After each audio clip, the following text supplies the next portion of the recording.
जय श्री राम। किसी भी व्यक्ति का जो शयन समय होता है वो उसके जीवन का उतना ही महत्व है जितना उसके कार्य करने के समय का होता है। वास्तु ग्रंथों में कहा गया है कि यदि कोई व्यक्ति इन विपरीत दिशा में सोता है तो उसको रोग निश्चित रूप से आना ही आना है।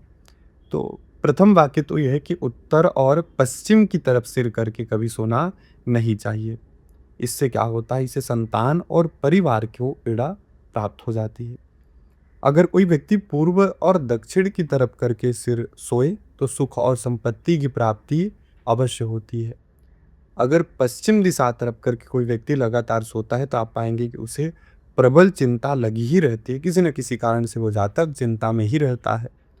अगर उत्तर की ओर मुख करके सोए तो हानि व मृत्यु प्राप्ति होती है।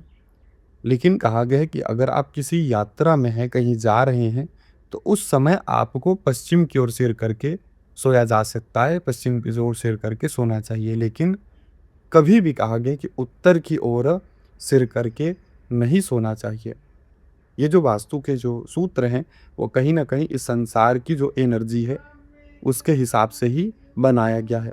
अगर हम इसके विपरीत कार्य करते हैं, तो कहीं न कहीं हमारे शरीर पर भी विपरीत प्रभाव पड़ता है। जय श्री राम।